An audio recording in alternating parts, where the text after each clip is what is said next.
మన తిరుపతి వాతావరణం ఈ విధంగా ఉన్నది చూడండి.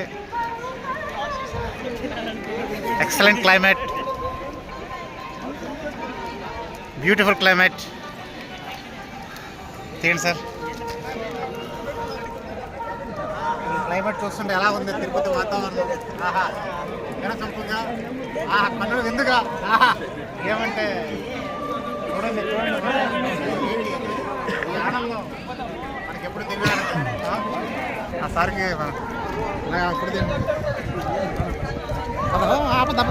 Photo photo photo